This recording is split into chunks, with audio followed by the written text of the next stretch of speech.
All right, here we are. Every Sport Today, your weekly dose of college basketball. No NBA talk this week, no NHL talk. F1 races start next weekend, so we probably need to get back on that because I like talking about F1. F1's fun. Yeah, F1's kind of taken a long hiatus, guys. Yeah. It's not that the cars like ran out of gas or anything like that, but we kind of just We I don't know did. what happened, but yeah, it's I'll Well, you take the stopped blame. watching entirely. Yeah, that's why I was like I'll take the blame, guys. I ran out of gas, man. I was Yeah. working, watching other sports, and it's not really an excuse because I was watching TV shows too. So I could have cut those TV shows out, maybe fit in some F1, but Well, hey, if you need a TV show to watch, Drive to Survive comes out on Friday, baby. Let's go. I should We're start watching back. that because if I start watching that, it'll give me a good preview. Yeah, But exactly. also, just off topic, real quick, I've been watching Cobra Kai. Oh, yeah. I've like binge watched 5 seasons now in like a week. I didn't even know it was like a thing until a week ago on Netflix, and I just gotta say I'm like super late to the party, guys. But Yeah. pretty good show. I watched the first season before it like got signed to Netflix. It's all right. It's good. When it was It's on entertaining. YouTube, Yeah. It's I think entertaining. the It's not I don't think reason it's great, but I liked it is I had just seen the Karate Kid on Netflix. I didn't oh, even ever in my life see the Karate Kid. there you go. So for the first time ever, I watched that, and then I was like, "Oh," because it suggested Cobra Kai, and I was like, Yeah, yeah. let me give it a shot." And it was Karate kind Kid of is cool goated. seeing. Yeah, that movie was awesome. Yeah. All right, let's talk some hoops though. College basketball. College basketball. We are a week away from conference tournaments starting. Conference tournaments for the major conferences usually start on Wednesday of next week, go all the way up until Selection Sunday. We need to talk about some matchups because there were some big matchups yesterday. There are some big matchups today, still currently going on as well. So we're going to talk kind of in the tense of some of these games are currently in progress. So keep that in mind. But let's start with the number one team in the country because the number one team in the country, Auburn, loses their third game of the year at Texas A&M. Obviously, Texas A&M, really good team. We've talked about it quite frequently in this scenario. Let's start with the Auburn side of things. Do you still have them as the number one overall seed, or does Duke now pass them? That's kind of the question here. I think Duke definitely passed them. I think Duke, the only reason they weren't is they play in the kind of a weaker conference this year compared to the Yeah. SEC. But with that loss, I'm kind of losing respect for Auburn because this is a team of Auburn players where their average age is 23. Yeah. These are old guys, man.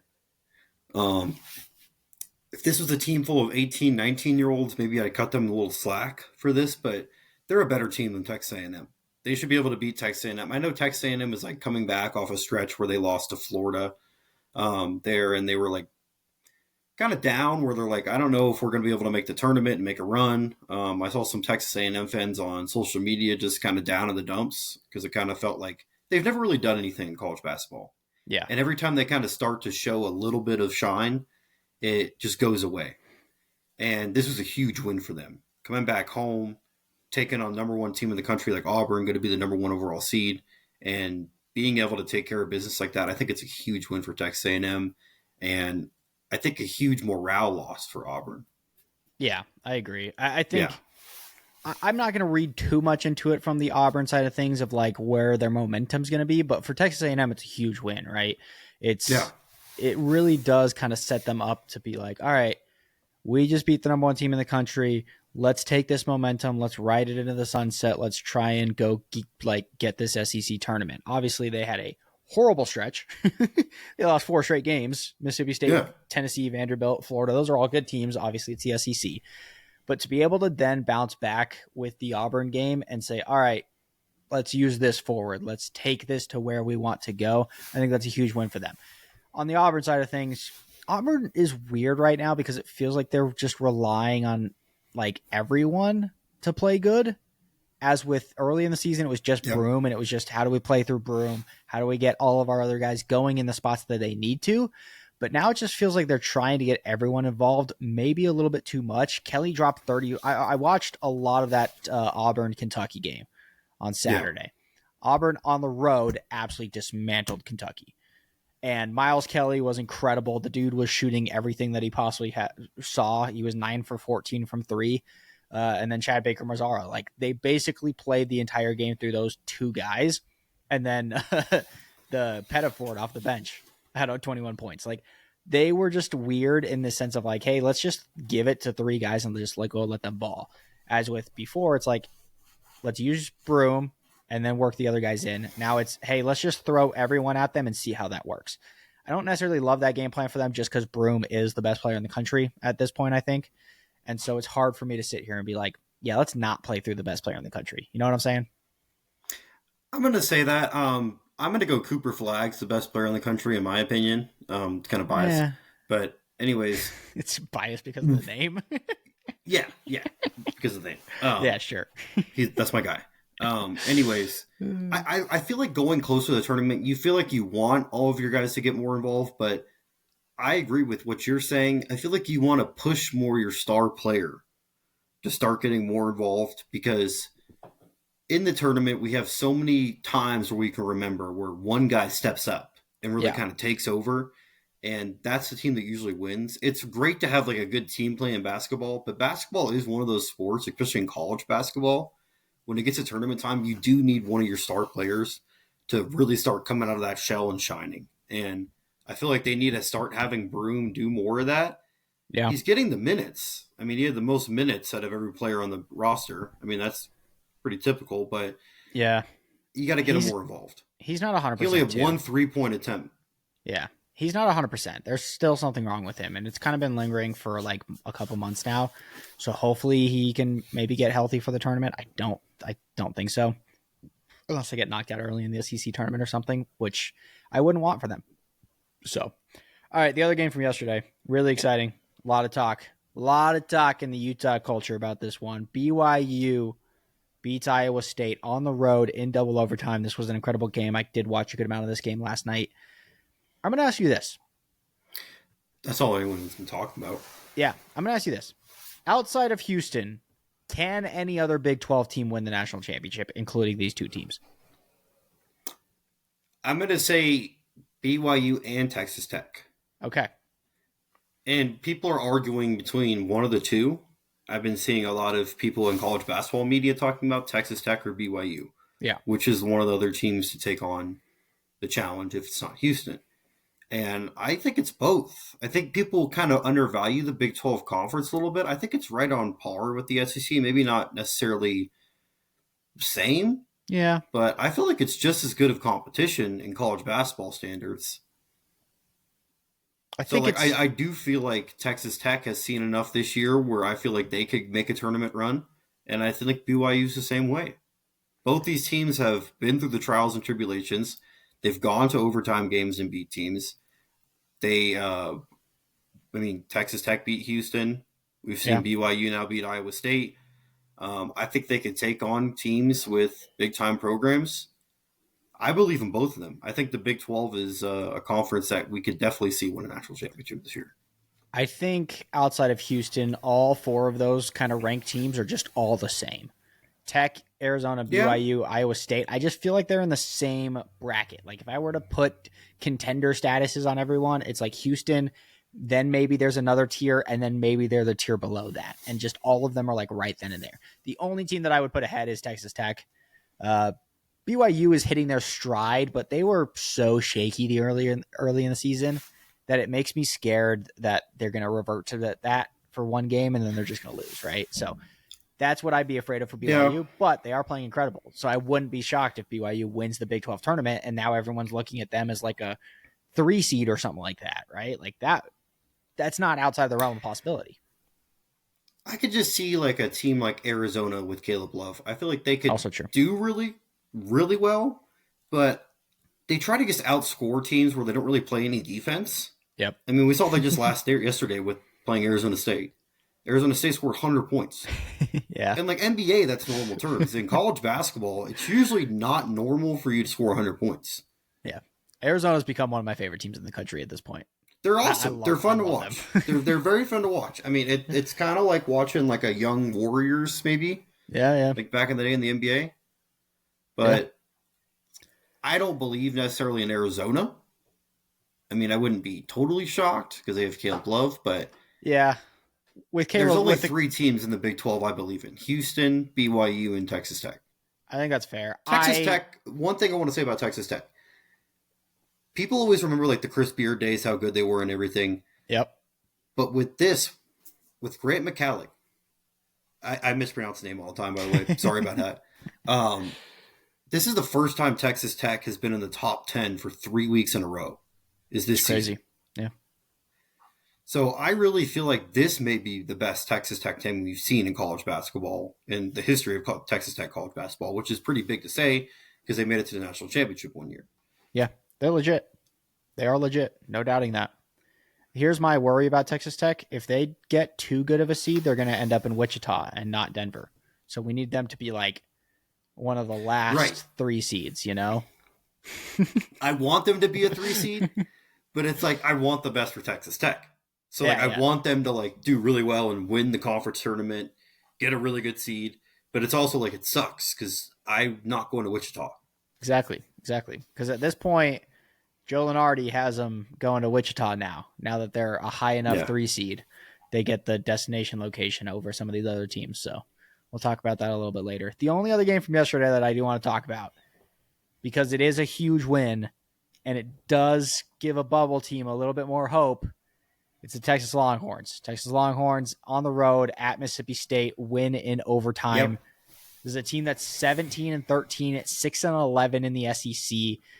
It's a team that we kind of expect to be in the tournament every year, so I wonder if this is going to be a biasy thing that comes into play. But right now, they are still in the first 4 out. This was updated yesterday morning, so it hasn't taken into effect the games from these last 2 days. Do you think they now jump into one of those last 4 in teams, or do you still think they need to do some extra work?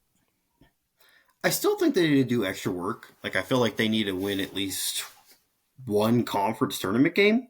Yeah. Necessarily. Maybe 2 to get in. I feel like they got to beat OU 2 coming up. Yep. That's a great win for them. The loss to Georgia, I think, was a really bad loss for them. Yeah.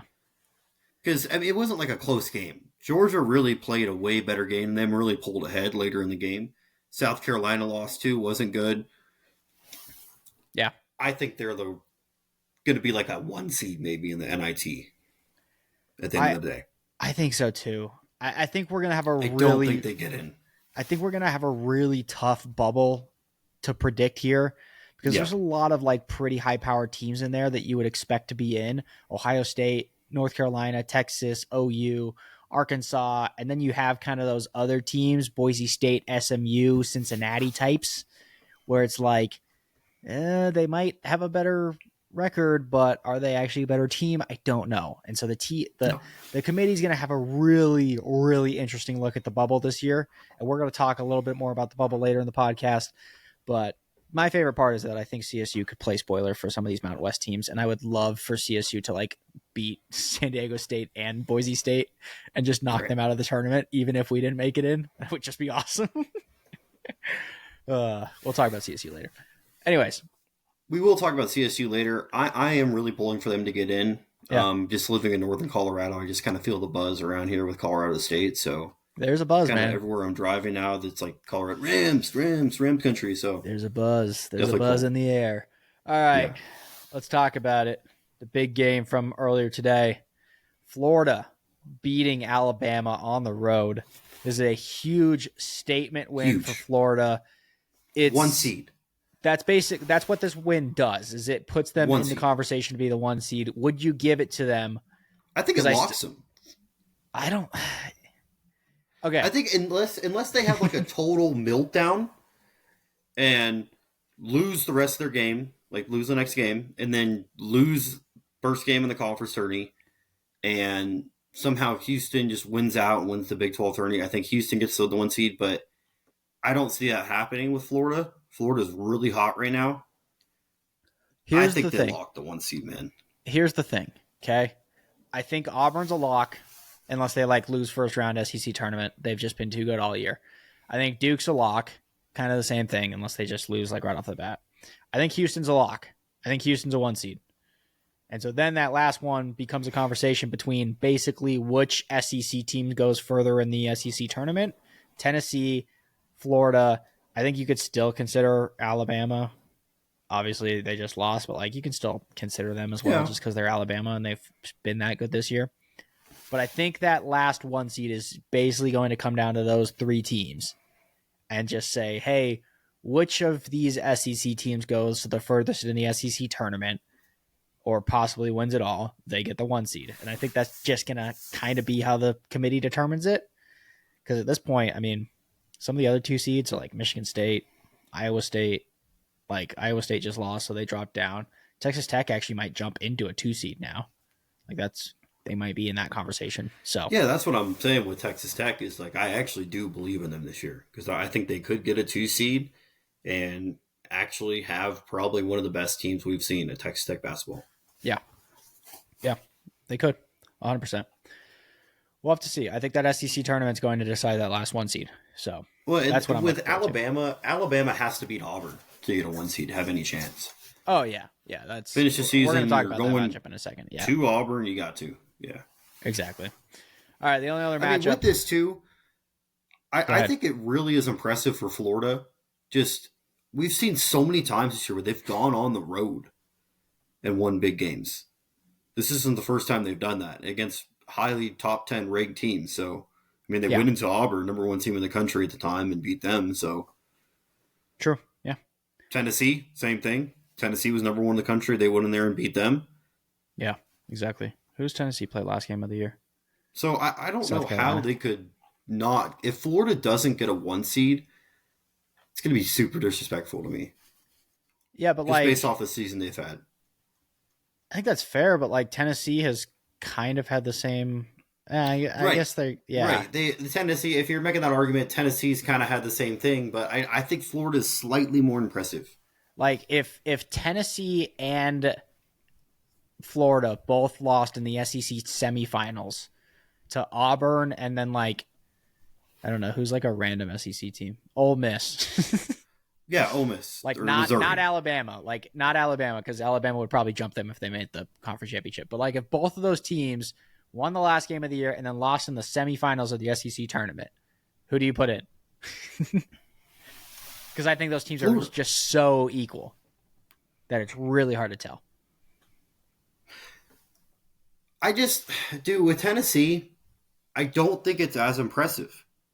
I really don't. I mean, they have the loss to Kentucky, and then when they beat Florida by 20. When Yeah. Florida beat them down, dude. It was like they were up by 40 at one point. They ended up winning by 30. True. It's so tough for the committee. I don't know how they're gonna do it. Because I'm at the end of the day, I'm gonna pick Florida. It's my bias, but Yeah. these guys that maybe aren't biased that are in the committee, I don't know how they're gonna do it. Yeah, we'll see. I think it'll be interesting. Also, Tennessee is kind of in a dogfight right now at Ole Miss. They're up by 2. So, as we are recording this, obviously some of the games are going on. So, if what we talk about is outdated, then it is what it is. But we'll keep an eye on it. Another big upset that we saw earlier today was OU beating Missouri. So, talking about the SEC and those bubble teams, OU being one of those bubble teams, they are That was a listed good as win for them too. yeah, well, they're listed as Joe Lunardi's first team out. So I imagine that beating a 15 seed Missouri team by 12 points at home Yeah, they feels had like a pretty control of the confident game. win. So just my thoughts. I don't know if you feel any different on whether they should be in after that. I definitely think it's a great one because I'm a person that was high on Missouri. Yeah, Just in general, I thought Missouri was really good. I still do. I still think they could have a good they're tournament good. run. Yeah. I think that puts OU in. The Texas OU game coming up is going to be really huge for both those teams. Oh, whoever loses To that game is determine- out. Yeah. Yeah, Like if you, and I yeah, think- whoever loses in that matchup is done. I'm picking. You're OU. not making the tournament. I think OU's I'd gonna pick win OU that too. game. I think they're a more Yeah. well-rounded team. So, all right, let's go to the Big Ten. We haven't really talked about the Big Ten. Maryland with a big win over Michigan. Maryland Terps, on the road. baby. They are starting to really impress me. What is your That's putting thoughts them in the on? top 10. Yeah. So, what's your thoughts on Maryland as a team? Where could they end up seeding wise in the NCAA tournament? I think what's they the- could end what's up the being a ceiling for 3 them? seed. Most likely, they're going to Okay. be a 3 seed. I've talked about Kevin Willard. I love him as a coach. Yeah. He's a guy that's in a tree with Rick Pitino. So he's a Pitino guy. He is a Pitino guy. And I think he could kind of do the same thing Pitino's done in the tournament and take this team on a run. I mean, he's getting this team hot going into a late part in the season. Definitely that Michigan State loss was very tough. I mean, can't really say anything more than that. He was on a buzzer beater at home. Kind of heartbreaking, but then you come back and you beat a really good team, a really good defensive team like Michigan too, on the road. I think that puts them at a for sure 3 seed. I don't know if they get a 2 seed. If they do in the Big Ten tournament, what I think they can do is win the Big Ten tournament, because the Big Ten isn't like this massive juggernaut where I think Maryland could make an argument they are the best team in the Big Ten. I mean, it's probably Michigan State for sure. It's close, yeah. But yeah, I think Maryland ends up being a 3 seed. I mean, they started off Big Ten conference play having to do the at Washington, at Oregon trip that we talked about. Yeah. Then they bounced back with the UCLA, Minnesota. Then they lost at Northwestern. Since then, they've lost 2 games in the conference, one being that buzzer beater to Michigan State, and then one being a road game against Ohio State. That was not a buzzer beater, but a backbreaking loss too, where it felt like they could win that game. So they have been pretty dominant. They've been able to control what their situation is pretty well within the Big Ten, outside of those couple kind of heartbreaking losses. So if you're looking at their schedule and you're looking at how good they've been since those first couple games where travel wasn't great, they have been dominant. Let me ask you this. There's 5 teams in the Big Ten that we actually really care about, and then there's the rest that Wisconsin we could see as an interesting matchup here or there. Yeah. But of these 5 teams, Michigan State, Michigan, Purdue, Maryland, Wisconsin, how many of these teams could you say, like, do you think could win the national championship? I'm not super confident in them. I'm crossing out Purdue. Yes. Crossing out Michigan. Michigan's weird to me. I'm going to cross out Wisconsin. Okay. I think they rely on the 3-point too much. I think that's going to kill them. Yeah. I'm going to go only Michigan State and Maryland. But I really don't think Maryland, to be honest with you. I think Maryland's ceiling is like they make the Elite Eight and everyone's like, oh my God, Maryland makes the Elite Eight. Could this be like what they did in 2002? And then they lose. Yeah. I don't think they go past the Elite Eight. But I think Michigan State could make the Final Four and make a case to win a national championship. I couldn't agree more. Like, oh, okay. Cool. I there's something about Michigan State this year where I'm like, wait, this team's actually really good. And yet year over year, we just see Izzo take crappy teams and make them good in the tournament. And now that he's actually got a good team, I'm just like, how far could they take this thing? And I think they could take it all the way. That team it's really a classic Michigan State team too. It's an old team full of guys who have like been there for a while too. So like they have a good culture built around them. And what I like about this team in general is they talk about doing it for East Lansing. Yeah. They talk about doing it for the Spartans, doing it for Michigan State. They're like doing it for what it is to be a Michigan State Spartan. And you don't see that in college sports necessarily anymore. It's all about yourself. Yeah, true. With the NIL money and, I might be transferring next year, or I get a better shot to play there. I'm going to get a starting job. Where it used to be about like, man, one day I'm going to get to play for my team. Like, yeah. Like you had pride in like going to a school and like earning your stripes and eventually getting a starting spot and like playing in your senior year. But that doesn't really happen anymore. But that Michigan State culture is still there as long as Tom Izzo's there. I mean, as soon as he leaves, it's going to go away. But yeah, exactly. I still love that that's there, and I think this is probably his best shot and last shot to win a national championship. And so if they're going to do it, they have to do it this year. Yeah, I agree. All right. I'm excited to watch Michigan State play in the tournament this year. I'm excited. I think they're one of those... They better not. I have picked them before when they were a 2 seed. That is true. Win the whole thing. I don't remember the exact year. I think it was like 2015.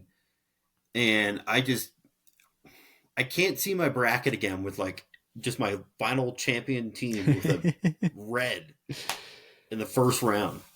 If they're a top 2 seed, they are going to be a heavy picked national champion. Yes. There will be people who pick them very heavily. I think they'll be like a top 4 picked national champion. I agree. All right. There are some games this weekend that we need to talk about that'll lead us into conference tournaments, some teams that we need to highlight. Let's start with the Michigan State Spartans playing the Michigan Wolverines. You know, we shit on Big Noon Kickoff a lot, but we need to shit on the 10 a.m. Sunday Big Ten basketball games a little bit more. It's awful, dude. Because it's stupid. It makes no sense. It's almost as bad as the conference championship games on Selection Sunday. I hate that. I cannot stand it. I don't know why, but like, just finish your conference championship games the day before. Just have that Saturday just be electric. Don't have like 3 one night and then 3 the morning of Selection Sunday. I think it's stupid. I think it's ridiculous. You're like a Sunday 10 a.m. CBS game? Yeah. Like, what? Stupid. It's stupid. And so that's what this game is. Michigan State versus Michigan. Great game. 10 a.m. CBS. This is in East Lansing. I think this is, we've talked about Michigan State kind of a little bit already, but like, I think this is going to be the game for them where it's, hey, rivalry game. Let's get up. Let's win this game. We're the Big Ten champions. Let's go into the tournament with some momentum. Let's go win the Big Ten, and then let's just go kick ass in the tournament. Right? I think this game really can set them up for the rest of their run. How do you feel about this matchup going into it? I'm a little bit worried for Michigan State. I felt like this is one of those stories where it's like end of the year, final game, playing your rival at home. I think Michigan goes and spoils it. I still think Michigan State can make a run in the tournament and win the national championship, but I think it's a bigger game for Michigan to win this game, especially with that loss to Maryland today.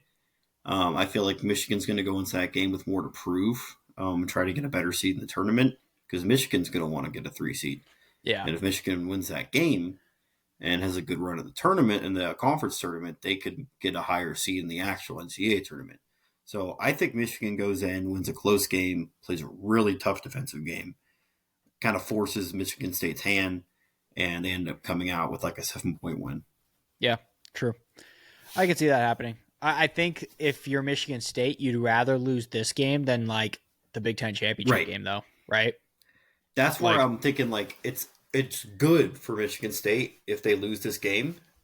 Yeah, like you want to win this game. Yeah, I don't think it's good, but like, like you're not going to go in and be like, all right, guys, we need this loss today. But like, I do think it could be beneficial for them to lose this game and to kind of be like a coaching moment for Tom Izzo to be like, I told you guys to watch out for this. This is a good team we're playing. You guys are a better team, but you cannot come in and sleepwalking like that. Because I think Michigan State could come in kind of like everyone's going to be there for this game. It's going to be a huge kind of moment for Michigan State basketball. Yeah, exactly. Michigan State sports in general has kind of had a tough past like decade. They haven't done a lot since like 2015. They used to be, when I was growing up and you were growing up, the Michigan State was always pretty involved in football and basketball. Yeah. Now they're the most irrelevant football program in the Big Ten. Right. Outside of like Rutgers. Right. Yeah. I'm forgetting his name right now, but Michigan State made the Final Four back in 2017. Oh. That's the only moment I can remember right now of Michigan State sports that's had like a good moment in the past decade. Yeah, that's true. Izzo always seems to put together decent teams, though, and get something going. So that's why we don't bet against him. I think that was his last Final Four team, though. Yeah, probably. Yeah, now that I think about it. Yeah. All right, bouncing around here. Another 10 a.m. game, but this game's on Saturday. St. John's, the Johnnies, going to Marquette. Marquette is actually currently down by 3 to UConn, so it's something to keep an eye out for. Oh, when I was just checking, they were up by 2. Oh, crap. Yeah, they're losing now? They're down 3 now with 8:30 left, so depending on how that game plays itself out. This is still a big game. Cassius Winston, yep. Yeah. Cassius Winston. Forgot about that. With the headband. Yeah. Yeah. Good player. Yeah. St. John's Marquette. This is a Big East matchup. These are probably the 2 best teams in the Big East. it is kind of the final test for the Johnnies to say, all right, are you guys legit? Right? Like, Yeah, are they a legit top 10 team? Are they going to be a 2 seed or legit 2 seed? They're not going to get a 1 seed. But. No. Yeah, they could. I mean, yeah, if they like win out, they win the Big East tournament. Florida has a total meltdown. Tennessee has a meltdown. Houston doesn't win the Big 12 tournament. I think they could slip in there. Well, like if the same scenario, if Tennessee and Florida both lost like the conference semifinals and St. John's won the Big East, does St. John's pass both those teams to then become that last 1 seed? And then where does like a team like Alabama and Michigan State fit into that? So I don't think it's like unrealistic for them to get a 1 seed, which is crazy to say, but that's how good Luis Jr. has been. He's been incredible. What kind of story is that? Like, that just shows how good of a coach Rick Pitino is, man. In 2 years at St. John's, a commuter school, this tiny little school that like no one cares about. It hasn't been big since the 80s in college basketball, really. Like they've gone in the tournament, but they have not gone to a national championship since the 1980s, I believe. Yeah. And Rick Pitino just comes in there in 2 years and takes them to a 1 seed to go to the national championship, maybe. I saw people talking about it, but depending on how the rest of the season plays out for St. John's, there's a resume to be made that Rick Pitino is the greatest college basketball coach of all time. I mean, in Kentucky, in the same state, he won a national championship with Kentucky and Louisville. Yep. Both fan bases like him. How is that possible? He's now come back to Kentucky. They invited him back. And he like wore his white suit. I'm like, what is going on, dude? Like, I love Rick Pitino. He went to Iona. He took Iona like on tournament runs. Like, this is a guy. Yeah. I love Rick I think Pitino. you can make the case. Rick Pitino, like whether you want to say he's the GOAT of college basketball or not, he's one of the GOATs just because he's an incredible personality. I love the guy. He's amazing. He should be retired too. He should be retired, yeah. I've heard him on a podcast recently talk about it, how he should be canceled, he should be retired. I mean, this guy's older than Coach K, I think. Yeah, he is. Yeah. It's crazy. But he's still coaching. Yeah, he's still kicking. Good for him, man. I think this will be an interesting game because I think the Big East is a little bit fraudulent this year, but it is. If St. John's wins this game and then carries that momentum all the way through the Big East tournament and they're able to get a 1 seed or one of the top 2 seeds, that's a really exciting story. So I'm keeping an eye out for this one. Just for like the players' legacy going on in their lifetimes in 20 years, telling your kids or just having that plaque that you won the Big East tournament. Yeah. Like the Big East tournament is such, there's an entire 30 for 30 documentary just on the Big East tournament. Not the NCAA tournament, just the Big East tournament. I mean, it has such historical relevance in college basketball that it's still a big deal, I think, if St. John's wins it, especially for their fan base and like their program. Yeah, I agree. All right. Alabama versus Auburn. 2 teams coming off of losses earlier in the week, now meeting up last game of the season on Saturday. Yes. This is a matchup between 2 great teams, and they're both going to be looking for momentum going into the SEC tournament because you don't want to be a team who loses twice right before the SEC tournament. I can tell you that much now. So who do you have in this matchup? And of these 2 teams, who do you see coming out of it the better and saying, all right, go make a run in the SEC tournament, go win this thing? I have the Alabama Crimson Tide. Wow. Going into Auburn. No, not winning. Going in and blowing it, man. Like, I have them thinking they're going to go in. Like, they come in and, like, have a huge start. They get up by, like, 15. Yeah. And the lead just keeps dwindling. And Auburn ends up pulling a big win in the end. And ends up winning, like, pulling ahead in the end. And the crowd's going crazy with, like, 2 minutes left. Bama has to call a timeout.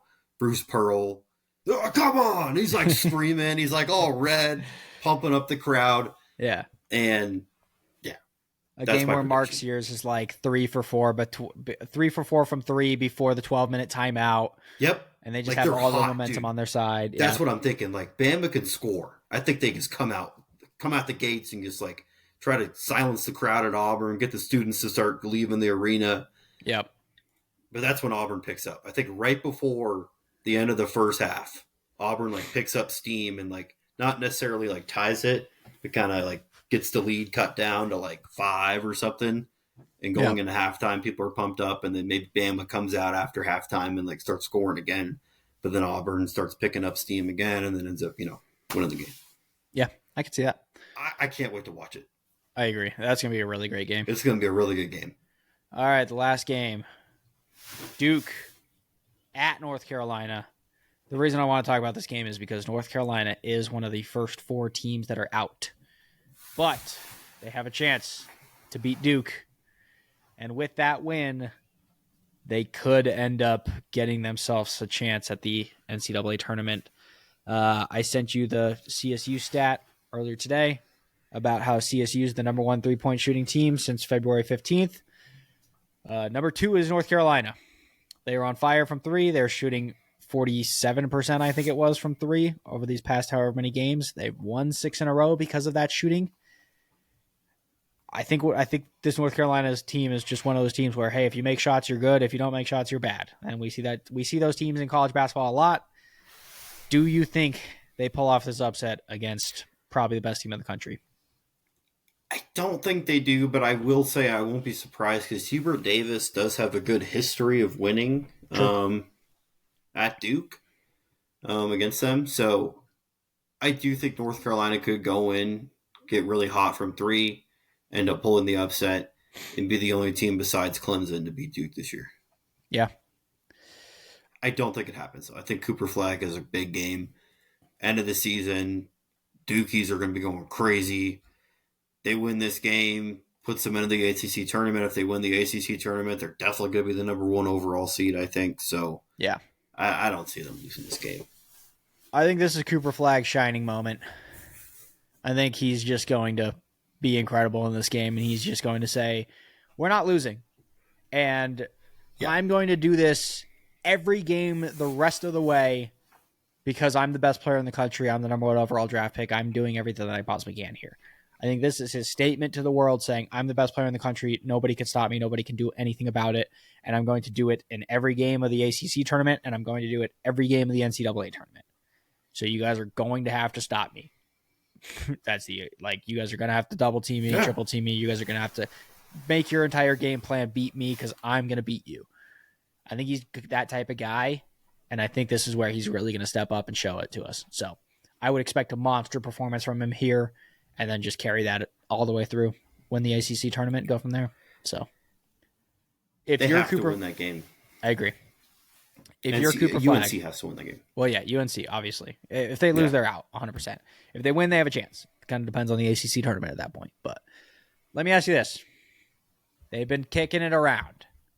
Cooper Flag, 1 more year, run it back. If you're Cooper Flag, do you return for another year? Yeah.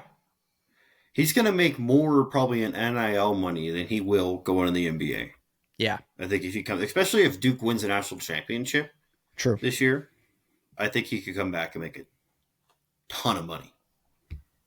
Here's my thought. I think he's definitely more likely to come back if they don't win the national championship, because then he'll be hungry for a national championship. He'll want to win a national championship, right? If he wins a national championship, he can just leave. If he wins a national, he's already done his thing at Duke, so he can leave. Yeah. Right. So I think if he doesn't win, then yeah. But it's just crazy that NIL is such a big deal, and he can make so much money that it's basically not worth it for him to go to the NBA.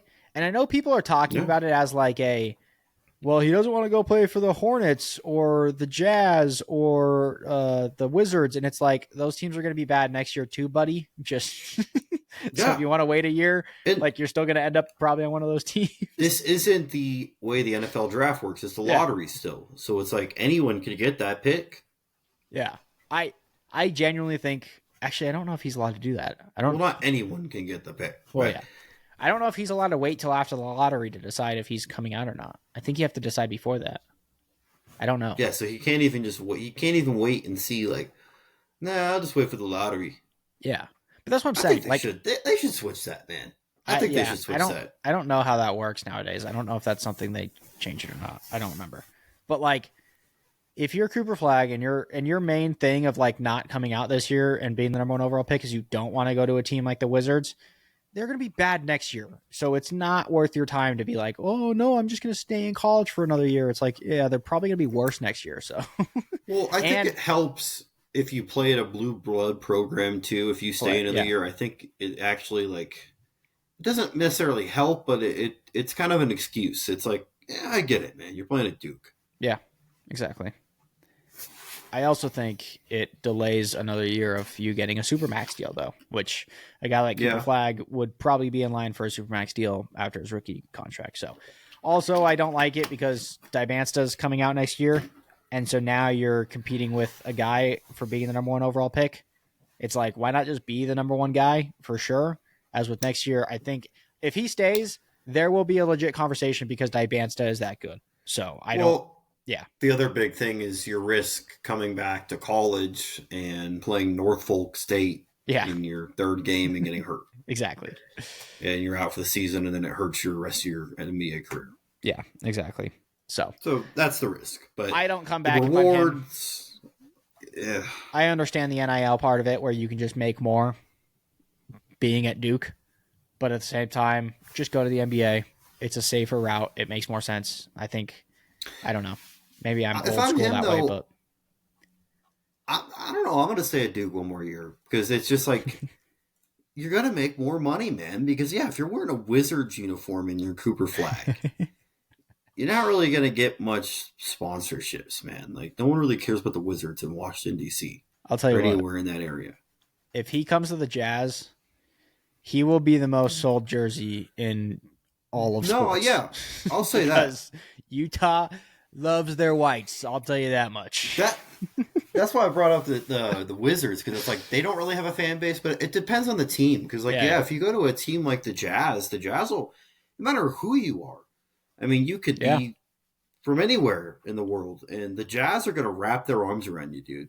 Like they've done it with anyone who's really come there and been a star. I mean, they did it with Donovan Mitchell. Exactly. They did it with Karl Malone, of course, as we remember. And I think they would do it with Cooper Flag. Andre Karolinko, they did it with him.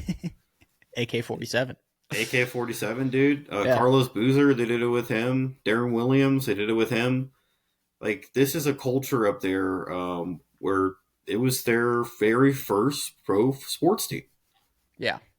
Exactly. And so, I mean, I don't live in Utah. I can't say it myself, but, I mean, the times that I've been there in Utah, I feel like the Jazz have a really good fan base. Oh, they do. Yeah. I don't like the Jazz as a Nugget fan. Well, I can't stand them. I'm glad they're kind of down in the dumps. But obviously. Yeah. All right. Let's do a couple more things. Should we do like 2 minutes on CSU? Let's do it. Yeah. All right. Let me break this down for the people at home. Okay. CSU. They are not great, but like they're on fire right now. And guys, they're the best team in the country. They are shooting the best 3-point percentage in the country since February 15th. They're shooting almost 50% from three. They are absolutely on fire. They absolutely murdered Utah State the other day. They beat them by 27 points. They're supposed to be the highest ranked team in the conference. The conference losses that they have are to New Mexico twice, who's the best team in the conference, San Diego State on the road, and at Utah State. Okay. So like those are all tournament teams. We play at Boise State on Saturday. At Boise State is also a bubble team. If we beat Boise State, then that boosts our resume. Right now, the bubble watch thing has us at like 13%. Okay. If we don't win the conference tournament, the only way that we make the tournament is if we beat Boise State and then we make the conference championship game and then lose to New Mexico there. Because I think New Mexico is probably the clear number one team in the conference. And so if we end up losing to the best team in the conference, but we beat everyone along the way, and then we beat maybe a team like Utah State, maybe a team like San Diego State in the Mountain West tournament, then that boosts our resume above those guys who are already in the tournament, right? So basically, I don't think they get in unless they win the conference tournament, but there's a world where they could beat three teams who are projected to be in the conference tournament right now on their way to losing to the best team in the conference championship game. And then maybe, just maybe, the committee might look at that and say that's enough for you guys to get in. So, a lot of hype. They've been incredible lately. Like, they are playing some of the best basketball in the country. Genuinely. This team is led by like three of the most Colorado black guys I've ever seen in my life. I mean, they're not only one of them is from Colorado, but Nakeen Clifford from Colorado Springs. Oh, Neek is Jalen Lake, Kylan Evans, and Nakeen Clifford. Guys, if you've been to Colorado, you know what I'm saying. Yeah. That's all I'll say. No, that's a Colorado black guy right there. Yeah, if you watch our starting lineup and you see Lake and Evans as our backcourt with Neek as our three, you're just like, oh my God, yes. That like those guys look like they're from Colorado. Also, Rashawn Mbemba, our big man, he reminds looks like you he's from Colorado. Yeah, he reminds you of every center that we've ever gone out and recruited ever at CSU. He's from Austria. Yeah. But he looks like he's like a Spaniard. Yeah, our last he looks he looks like he's the guy that would like steal your girlfriend on a hike in like the mountains. I will tell you this, we love international big men. That's like our number one thing is we find international big men. So, yeah. Listen, this team's on fire. I don't think they make the tournament, but if there was a world where they do, dude, I mean, they are killing teams. They're killing teams. I have faith. So, yeah, if they can beat Boise State, that'll basically knock Boise State out of the tournament. And then it's a matter of, can we make the conference championship game? And if we at least make the conference championship game, I think we have to be in the conversation. The problem is we lost too many non-conference games. If they make the conference championship game and get like blown out, I don't think they get in. But I think if they make the conference tournament game and like have a good game or win, they can get in. Exactly. Realistically, there's one loss that's screwing us, and we lost to UC Riverside at home. Like, that's just a terrible fucking loss. That's just UC Riverside, man. All right, that's the CSU part of this podcast. I wanted to do All-Americans with you real quick, just because your thoughts. I want your thoughts on this because I have a thought, but let's hear yours. First team All-American: Cooper Flagg, Broome, John Tonje, former CSU player. We talked about him. Those guys seem like locks at this point. And then you've got a bunch. It feels like you have a bunch of guys who could qualify as the 2 guard spots. It feels like people are just throwing Sears and Braden Smith in there. Do you agree with that, or would you have someone else in there? Because there's a guy I'm looking at who's just fucking incredible with Marquette, Cam Jones, and I'm like, that dude deserves an All-American spot. So, what are your thoughts? I mean, you could maybe put like even someone from a smaller school like PJ Haggerty from Memphis. Yeah. You can make an argument. Yakil Seeger from Tennessee. You can make an argument. Walter Clayton from Florida.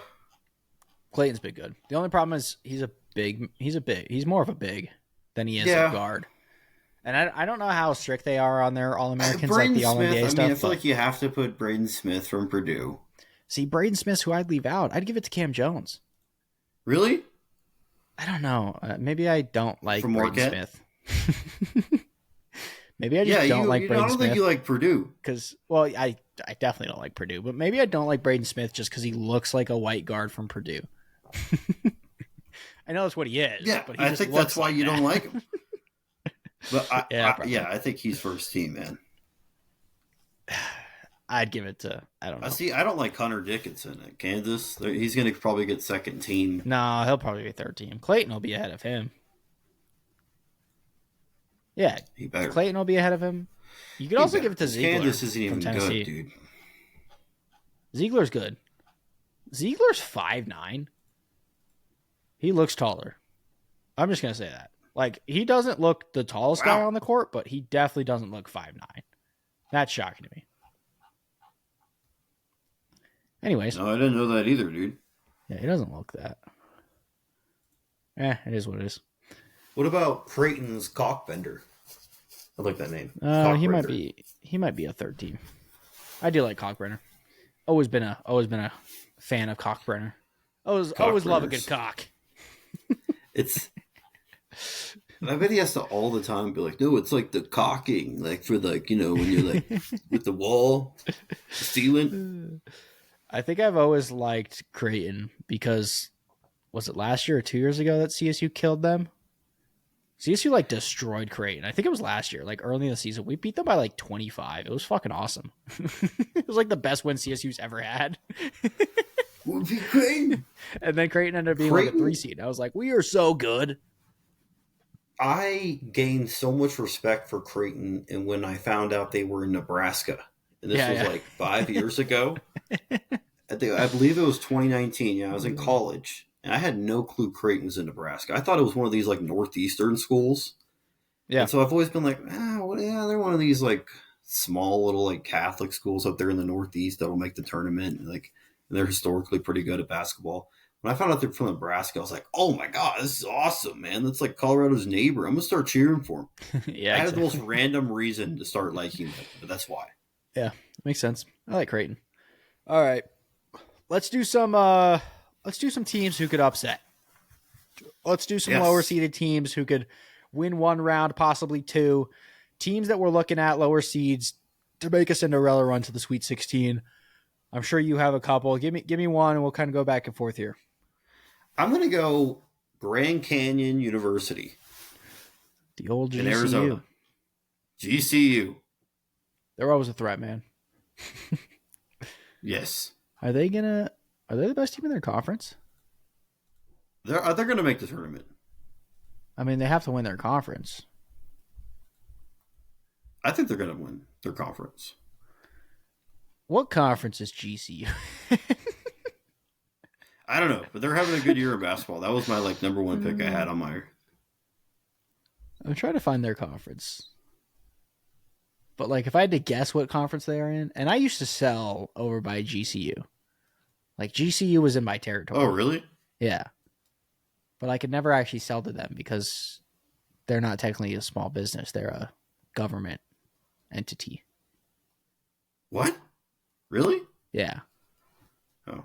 Oh, yeah, they're in Western Athletic. Oh, well, that kind of goes against one of my picks. So GCU is 12-2 in the conference, but there's a team that's 13-1. It's the Utah Valley Wolverines, baby, right down the road here in Utah, in Orem. Basically my home team at this point. Yeah, listen. Yeah. They are Utah Valley, dude. Yeah, they're ranked the best team, or they have the best conference record. They're in the WAC, by the way. So they have a better conference record than GCU. And I think both those teams will probably be the two teams playing for the championship, and whoever comes out on top, I think definitely huge upset potential. Both those teams are actually pretty decent. So that'll be exciting. Yeah, my first one was them. My other one is the Drake Bulldogs. Drake's going to be a very popular pick here. I think Drake could do it. Give me the pitch on Drake. Give you the pitch on Drake? Yeah, certified lover boy, certified pedophile. So with Drake, the reason I picked Drake is Drake is just one of those teams where you see them, or I always pick them in the NCAA tournament to win the first round game. It's you have that team. Do you have one in your mind where you always see on the bracket? Drake's one of those teams for me. Yeah. Yeah. Where I don't know them besides I didn't even know they were a school until I saw them in the NCAA tournament one time on the bracket. I have another one that's in this current playoff picture. I don't know anything about Drake basketball. I've seen them this year have a pretty good record, and I'm if they get in the tournament, I'm going to pick them. I know about Drake basketball because head coach of the Colorado State Rams, Nico Medved, came from Drake. So impressive that Drake's still a good school, even after losing a guy like Nico. I think that was 4 years ago that we got him from Drake. So they've just been able to keep winning. I like winning programs. So, yeah, credit to them. The team that I was going to say, Arkansas State. Yeah. They could too. Yeah. I was going to say, there's a team in here that always feels like they're a 13 seed. And it always feels like people think they're going to get an upset, and they never do. And this could be the year. It's Chattanooga. I feel like I see Chattanooga every single year. Chattanooga. I feel like I see them all the time. And every single year, everyone thinks they're going to pull off an upset, and they never do. I thought you were going to say UC Irvine. No, UC Irvine's not in the tournament this year. UC San Diego is. They could make a push here. Yeah, I was going to say, like, a team like Chattanooga, I feel like is in the same Drake ballpark where it's like, yeah, they're in every year, but they actually never win. There's a couple teams that I see very frequently in the tournament that I do think are going to pull off upsets, though. I think Akron could be a huge upset potential this year. The Zips always feel like they're around the tournament, and I feel like they could pull off an upset this year. The other team I was going to say, because we've seen them pull off huge upsets in the past, the Yale Bulldogs. They're back. Yale, they're probably going to win the Ivy League. They always get it as a 12 seed, too. Yeah, and they're going to be another annoying 12 seed. I always pick them. Whenever I see now, and I don't always pick an Ivy League necessarily. Yeah. Whenever I don't just always pick Ivy League teams. Whenever I see Yale or Princeton, though, I pick one of them because they've proved to me they can win the game in the NCAA tournament. You're not picking up Bradley. Is Bradley they're not a... No. What's an Ivy League school? Harvard, Brown. Well, yeah, Princeton, but those are simple. I wanted to think Columbia, of like a deep cut Ivy League school. Cornell, Dartmouth. Yeah, Columbia. You're not picking Columbia. No, I'm not picking Columbia. I'm not picking Cornell. I'm not picking Dartmouth. That's fair. I'm not picking what's the other one? Two other Cinderella shout outs here real quick. One, UNC, Northern Colorado. They are looking like they're going to win their conference. They always seem to be around the tournament. They always seem to be like a 13, 14 seed. So there's someone to keep an eye out for, especially if they end up in a bracket where they could go to Denver. Like, they could have some fans there. So that's something to keep an eye out for. The other team, everybody is going to pick them for a first-round upset because everybody picked them last year for a first-round upset. McNeese, the Cowboys. State, dude. Because they have that the guy, athletic trainer guy with the speaker. They got the outlet. They got the athletic director, not athletic director. They got the trainer coming out with the speaker wrapped around his chain, throwing up. He's like a game manager or something. I don't know what he is. Equipment manager. Yeah, equipment manager. Yeah. Yeah. But they've played some good teams this year, and they've played them pretty tough. They lost to 8 at Alabama early in the season. They lost to 3 against Mississippi State. Like, they've played some good teams. So everybody and their mother is going to pick them to upset whoever they play. So it could be a trap, but it's definitely someone to keep an eye out for because they're going to be involved and everyone's going to think they're going to upset them. So we'll have to see what that looks like. I'm excited. All right. I think that's it. Update on scores real quick. UConn's up by 1 with 40 seconds left. So we're going to hop off here, go watch the end of that. And then Tennessee, Ole Miss are tied at 68, just at the under 4 timeout. So if anything changes and we didn't talk about it, that's why we didn't talk about it, because we're ending the podcast here. So, Mr. Barkwell, thank you. And oh my gosh, this is non-college basketball news. Go ahead. This is NFL news real quick. Oh. Joey Bosa just got released from the Chargers. He got released. Holy shit, they cut him. Wow. Yeah. That feels dumb. There's a lot of NFL stuff going on right now. So we're going to have to do an NFL podcast probably in a couple weeks already because there's already a lot going on. So because I just had ESPN open, guys, like 30 minutes ago just on the scores, and I just re-pulled it up, and that just popped up on ESPN like breaking news. Yeah, that's crazy. And the Nuggets are losing by 9. To the Kings. Yeah. So there's your score updates. I was watching that game earlier, then I switched over to the college basketball, like on YouTube TV, the 4 games. Yeah, the quad like 4 box. or 5 games at once. Yeah, that's what great. 4 games. The it's quad amazing. box. Or the multi-view is what they call it. 68, dude. Mississippi against Tennessee. It's a good game. Gonna have to turn it on. Thank you guys for Real listening. Quick, Ole Miss. Really weird. They are really weird. They are a weird team. I don't know what to the think school about them. is called the University of Mississippi. But anything you see about them is Ole Miss. So you think it's like a school that's like in the state that's not affiliated as like the state school, but it's the official university of the state. Also, hotty toddy has got to be the dumbest saying in college sports, right? It just sounds like you're like a a fruity guy with like a bow tie. Honey, Toddy. Ooh, go get him, Rebels. Like, it's weird, man.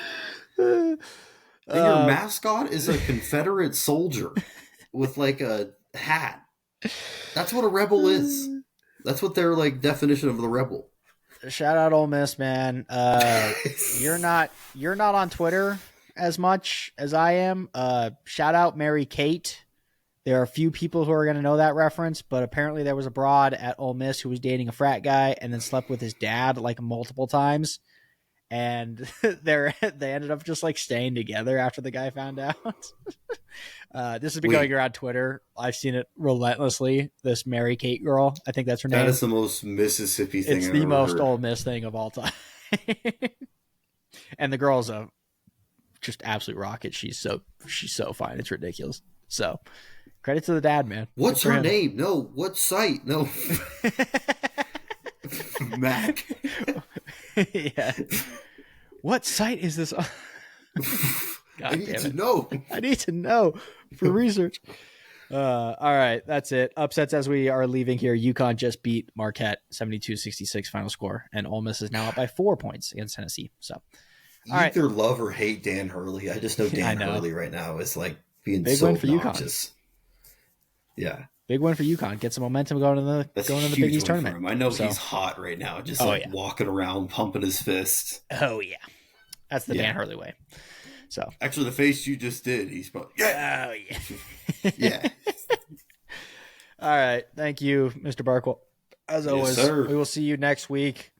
It'll probably be a different schedule than what we've had going for Wednesdays, probably just Sunday, because I'll be traveling. So we'll let you guys know and keep an eye out for the episode when it drops. It'll be conference Saturday, Sunday. It'll be conference championship previews, so that's always exciting. I love conference championship weekend. So, all right, thank you. We'll see you later.